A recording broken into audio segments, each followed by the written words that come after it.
वहीं अयोध्या में मानसून की पहली बारिश ने ही डेवलपमेंट की पोल खोल दी है। शहादतगंज से नया घाट तक 13 किलोमीटर लंबे रामपथ पर पहली बारिश के बाद से ही 20 से ज्यादा जगह धंस गई हैं, जिसकी वजह से सड़क तामीर को लेकर लोग सवालात उठाने लगे हैं। हालांकि धंसने के बाद सड़क की मरम्मत भी कर दी गई है।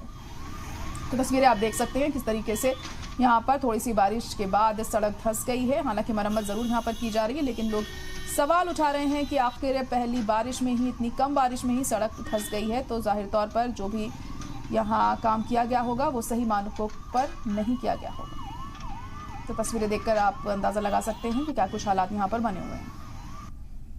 जल्दबाजी में उद्घाटन कर दिया गया राम मंदिर का। आधे अधूरे जो शंकराचार्य जी ने विरोध किया, चारों शंकराचार्य ने, जल्दबाजी में जिस तरीके से ये सड़कें बनाई गई हैं, सड़कों में अनियमितताएं हैं। पहली बारिश ही ये सड़कें नहीं झेल पाई, सड़कें लगातार धंस रही हैं।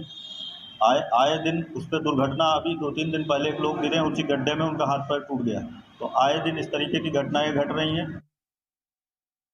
काम सब आनंद फानंद में कर दिया गया है और उसको जल्दी से करा, कम टाइम में बना है, इसलिए वो सही नहीं बन पाया। विकास कार्य तो अपनी जगह ठीक ही था, पर जो कार्य प्रशासन द्वारा जल्दी कराया गया, कहीं ना कहीं उसकी कमियां अब सामने देखने को मिल रही है। इसमें पूरी सरकार नाकामयाब है। ये सरकार, ठीक है, जो रामपथ इन्होंने बनाया है, जनता त्रस्त आ चुकी है इस रामपथ से।